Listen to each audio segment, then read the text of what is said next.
Verano en la radio de la universidad. FM 90.1, Radio Universidad. Tal cual te lo anunciábamos, estamos en este segmento que venimos abordando diferentes temáticas que van de la mano de los reclamos y de la lucha que reivindicamos cada 8 de marzo. En este caso estamos hablando de la economía del cuidado.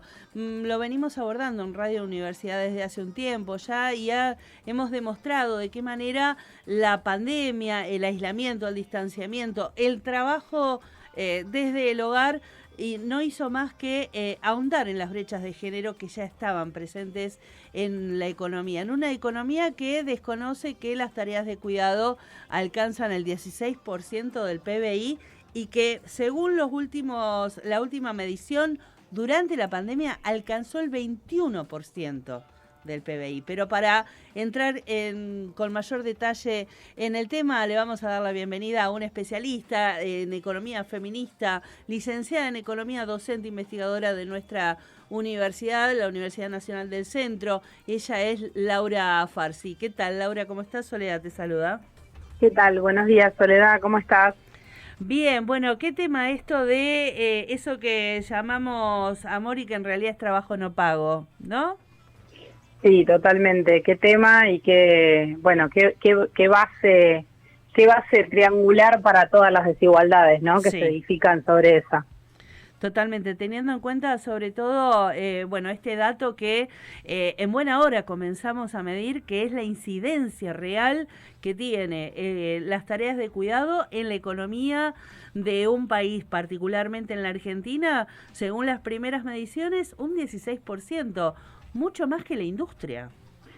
Sí, totalmente, casi un 16%. Si de hecho podemos hacer esa medición, no nos vamos a meter acá con los pormenores de cómo se realizaron esas estimaciones, pero sí, efectivamente, los dos sectores productivos más importantes del PBI, por ahí repito algunas cuestiones que ustedes ya venían conversando en programas anteriores, pero digamos, el PBI de algún modo, más allá de la definición formal que nos enseñan a todos en economía, que tiene que ver con los bienes y servicios que produce una economía, es en definitiva el indicador del crecimiento y en alguna medida del desarrollo también de nuestras sociedades.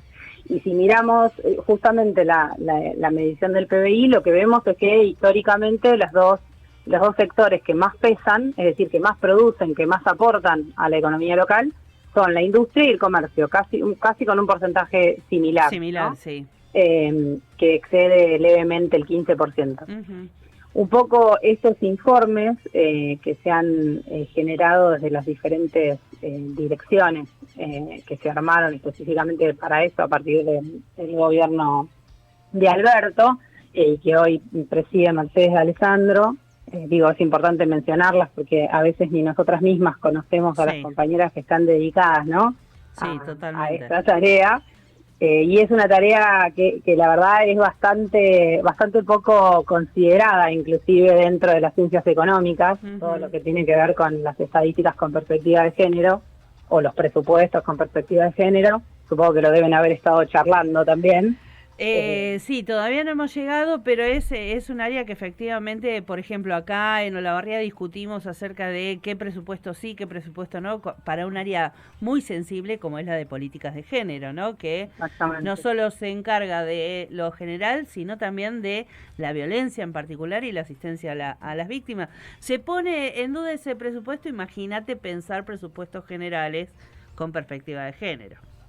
Totalmente, por eso digo que me parece importante, más allá de los ministerios que hemos logrado constituir tanto a nivel nacional como provincial, que a lo mejor son los que en general más escuchan, ¿no? Porque justamente asisten cuestiones como la que mencionaste, Sole, de cuestiones de género y de violencia de género, que hoy en día están, son lo más urgente, ¿no? Sí. También me parece importante que todos estos números que vos mencionabas, más algunos que yo voy a aportar ahora, surgen de la Dirección Nacional de Economía, Igualdad y Género, que en realidad pertenece al Ministerio de Economía. Más que interesante. Claro, que yo mencionaba, que está a cargo de Mercedes de Alessandro. Y decíamos recién, Sole, para retomar y cerrar lo que vos mencionabas, que de estas mediciones surge que si nosotros calculáramos el aporte que hacen que hace el trabajo doméstico y de cuidados no remunerado, que así se llama, este relevamiento, alcanzaría casi, como decías vos, el 16%, es decir, que se constituiría como el sector que más aporta a la economía nacional. Es decir, el que más genera servicios, el que más genera inclusive rentabilidad e ingresos, ¿no?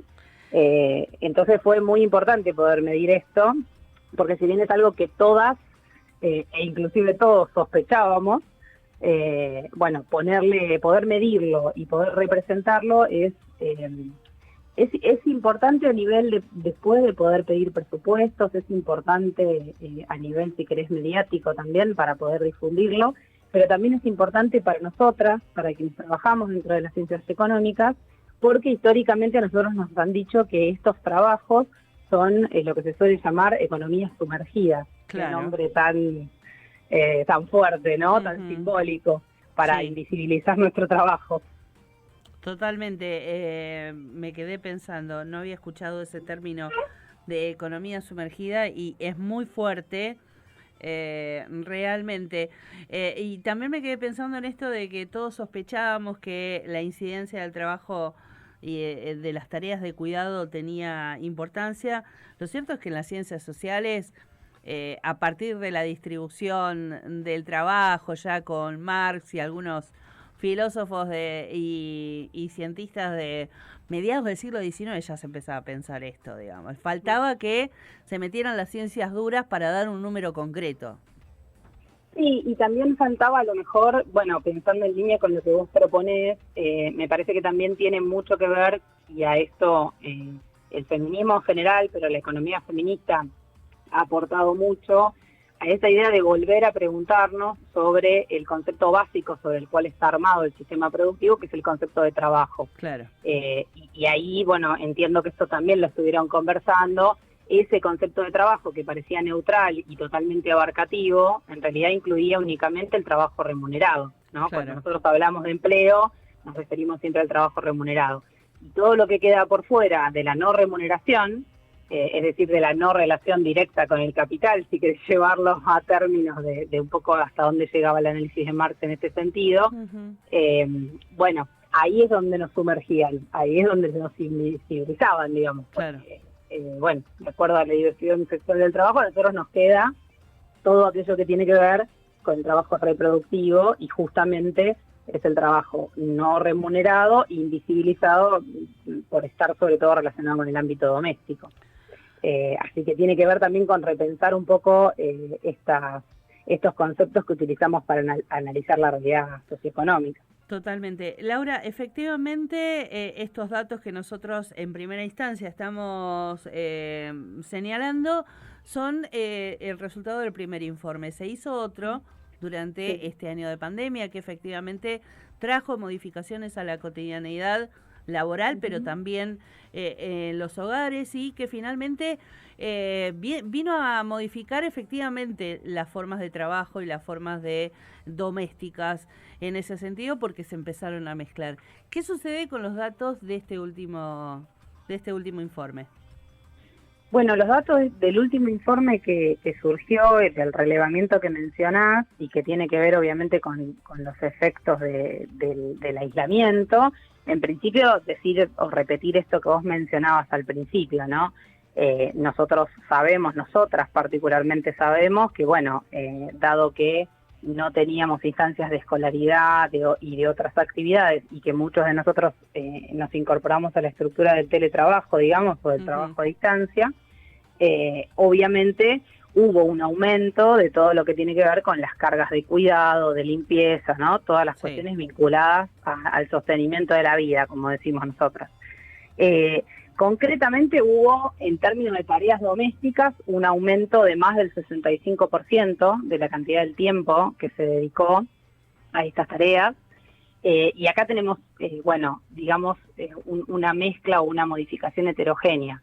Se modificó sobre todo y en mayor porcentaje en aquellos hogares con mayor nivel económico, lo cual es lógico, ¿no? Porque es dable pensar que en muchos de esos casos esos hogares tercerizaban esas tareas en a su vez otras mujeres, porque, bueno, veníamos diciendo que el trabajo de cuidado y doméstico está profundamente feminizado en la Argentina, sí, claro, y en el mundo. Es decir, está en su mayoría realizado por mujeres, inclusive cuando media una remuneración.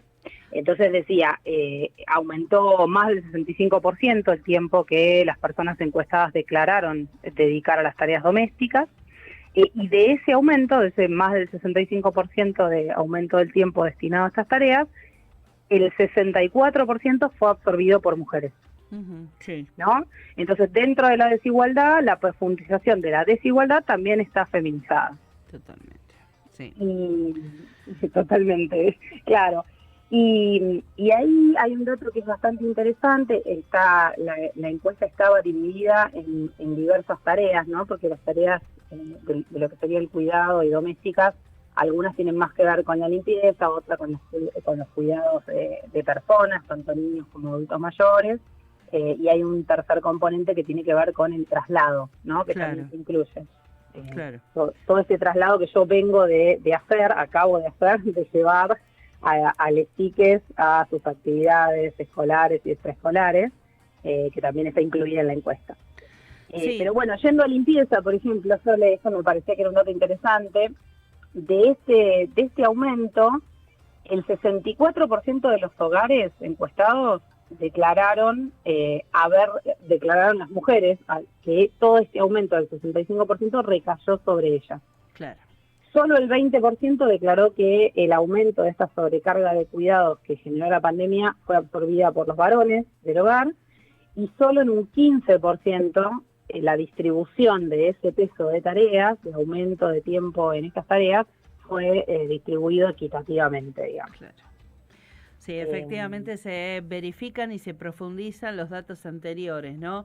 Pero un punto más que recién releía en una profundización de ese informe que me pareció interesante, es que cuando se empiezan a desagregar estos cuidados, en el caso de limpieza, y lo que podríamos pensar, digo, para pensarlo también en actividades que nos atañen a todos, ¿no? Sí. Concretas. Ese 15% que yo menciono, solo el 15% de los hogares logra esta distribución equitativa de la sobrecarga de trabajo, en lo que tiene que ver con limpieza, ¿no? Esto de, bueno, lavar los platos, barrer, limpiar, mantener un cierto orden que hasta podría tener que ver, si querés, con la higiene, ¿no? Y sí, la salud. Pero cuando vamos a cuidados, es decir, cómo se distribuyeron los cuidados que tienen que ver con niños y adultos mayores en las familias, solo el 7% de los hogares distribuyó equitativamente esas tareas. Claro. Es decir, que aún dentro de esta gran bolsa que son los cuidados y los quehaceres domésticos, hay algunas cuestiones que siguen estando profundamente asociadas a las mujeres, a que nosotras tenemos que resolver esos nuevos requerimientos de la crisis. Que en este claro, caso se puede compartir el lavado de platos, pero no cambiar los pañales. Una cosa es una cosa y otra cosa es otra cosa, totalmente claro. Laura, me gustaría consultarte tu posicionamiento respecto de políticas públicas que propician una remuneración para estas tareas, porque es una discusión que se da en diferentes ámbitos feministas, pero también a nivel de quienes están gestionando las políticas públicas, sí, efectivamente puede de alguna manera remunerarse de manera universal este tipo de actividades para quienes las lleven adelante. O también otra de las propuestas es crear espacios donde efectivamente las tareas de cuidado, en este caso de niños, niñas y adultos y adultas mayores, los proporciona el Estado. ¿Cómo te paras vos en esa discusión? Mira, Sole, la verdad es que es una discusión compleja, porque además también tiene que ver con desde qué territorio la estamos pensando, ¿no? Claro. Me parece que hay algunas experiencias, particularmente las que tienen que ver con la cooperativización y la socialización del costo de los cuidados, que son muy interesantes, pero a lo mejor funcionan a ciertas escalas, ¿no? Me parece que son dos esfuerzos en paralelo. Creo que inclusive desde que se podrían combinar. Yo creo que sí, y creo que un poco esta idea, si bien no podría decir que todas las compañeras la aceptan o la defienden, creo que sí tienen las políticas públicas que se han dado hasta ahora van en esa línea, ¿no? Me parece que hay algunas algunos derechos y algunas cuestiones que deberían estar garantizados en términos de, por lo menos, las trabajadoras y trabajadores de casas particulares, por ejemplo. Creo que ahí hay mucho para avanzar, hay mucho para avanzar también en lo que tiene que ver con el registro unificado de cuidadores y cuidadoras. Estas cuestiones me parece que son políticas públicas que hay que garantizar. Totalmente. Sobre todo si tenemos en cuenta esto, ¿no?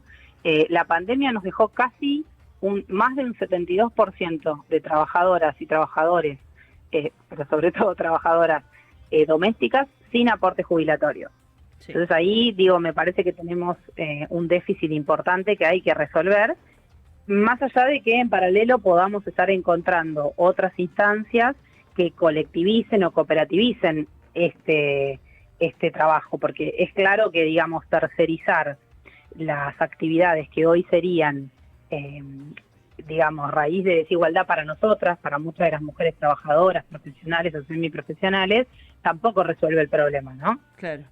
Sí. Pero sí, esto es una realidad, tenemos una gran cantidad de mujeres que desarrollan esta tarea y que hoy no están cubiertas, que no tienen sus derechos laborales cubiertos. Sí, y a mí me gustaría retomar, por último, ya para cerrar, porque si no, yo me cuelgo con este tipo de notas, un concepto que en su momento por ahí pasó un poco de largo, pero que tiene que ver con las asignaciones familiares y la asignación universal por hijo, porque efectivamente cuando nace históricamente la asignación familiar era un aporte del Estado para los trabajadores para poder sustentar la crianza de las niñas. Uh-huh. Esto en un contexto de pleno empleo. En 2009, con un contexto de pleno desempleo, efectivamente el gobierno de Cristina Fernández crea la asignación universal por hijo para subsanar esta diferencia, ¿no? El contexto de pleno empleo y el de desempleo son resultado de las políticas del mercado y del Estado, para no decir del Estado solo, pero que les sujetes, de alguna manera necesitan este apoyo. Y efectivamente era reivindicar un derecho de los trabajadores desocupados también a poder acceder a ese sustento del Estado para la crianza de los niños. ¿Esto vale dentro de la economía feminista como una forma de subsanar también esas cuestiones? Porque se sigue pensando en la asignación universal por hijo como un plan. Uh-huh. O sea, se ha perdido el sentido originario de la asignación universal para que siga desde los medios de comunicación, sobre todo, sustentándose en la idea del plan asistencial, cuando en realidad podríamos reivindicarlo como una revalidación de los derechos para las tareas de cuidado, ¿no? Bueno, desde mi punto de vista, sí. De hecho, si a eso le sumamos que el 96% de las personas que al día de hoy perciben la asignación universal por hijos son mujeres. Claro. Entonces, ahí tenemos un número que nos indica que efectivamente esto es una política que apunta a, porque esto también quería mencionarlo, Sole, a mí me parece que políticas de género podemos tener muchas. El gran objetivo, entiendo yo, tiene que tener que ver con acelerar el proceso de igualdad y de equidad. Si nosotros seguimos al nivel de achicamiento de las brechas salariales, de participaciones laborales, cualquier indicador que queramos tomar, si seguimos disminuyéndolo al ritmo que venimos, no llegamos. Claro. No vamos a estar ni vos ni yo para verlo, y probablemente tampoco nuestras hijas. Entonces hay ahí que tomar un compromiso por acelerar estos procesos. Me parece que todas estas políticas, tanto las tarjetas alimentarias como las asignaciones universales por hijo, son en su mayoría destinadas, y esto es un cálculo, no es una idea que tenemos vos o yo, están sobre todo destinadas y son percibidas por las mujeres. Entonces, a mí me parece que sí, que esto es una política que hay que sumar, y te diría que además también tendríamos que tener en cuenta las diferentes o diversas moratorias que ha habido. Lo previsional es particularmente importante también en este proceso de acelerar la igualdad o el achicamiento de las brechas, porque ocurre muchas veces que si nosotros intentamos mejorar la situación mientras somos población activa, pero no mejoramos la cuestión previsional, claro, lo que hacemos es cambiar una relativa igualdad de hoy para una profunda desigualdad en el mañana de la vida de nuestras mujeres. Entonces, Creo que todas estas políticas sí, pueden ser consideradas, o al menos yo las considero, políticas que tienen una visión de género y que hacen al achicamiento de esta desigualdad. Déjame aportarte algo más, como para que sigamos pensando sobre este debate, ¿no? Si estas políticas verdaderamente son emancipatorias, si querés, para el colectivo feminista o no. De este mismo último tramo que vos mencionabas del informe, de los efectos que dejó la pandemia, además de esto que es evidente, ¿no? Del aumento de las cargas de cuidado, de la poca distribución de las cargas de cuidado y todo esto que venimos charlando, además este informe arrojó algunos datos que tienen que ver con que, por ejemplo, lo que se hicieron fueron cruces y se consultó a las mujeres que trabajan en tareas de cuidado si son el principal sostén de su hogar o no. Previo a la pandemia, la mayoría no lo era. Post pandemia y durante la pandemia, muchas comenzaron a hacerlo.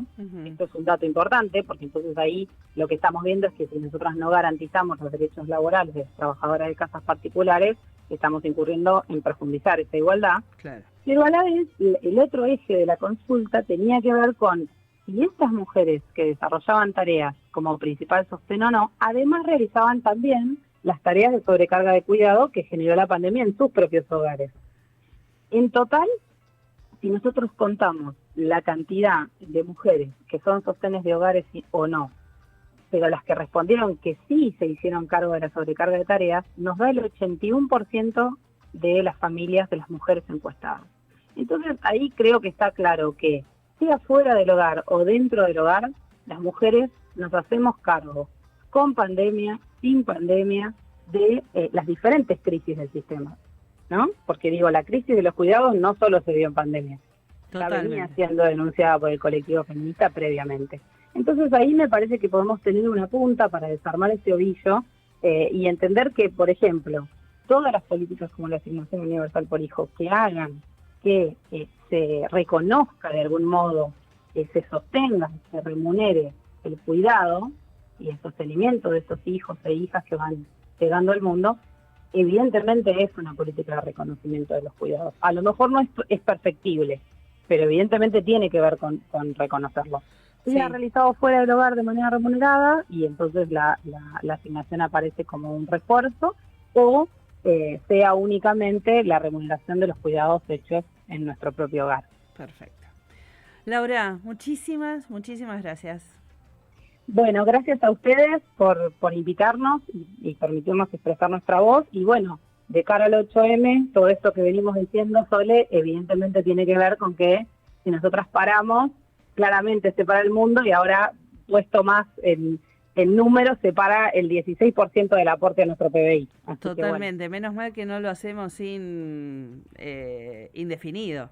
Mira si llegamos. Que no lo hacemos indefinido y que no lo hacemos solas, lo hacemos organizadas, ¿no? Totalmente. Que es lo más importante. Así es. Laura, abrazo grande. Igualmente para ustedes.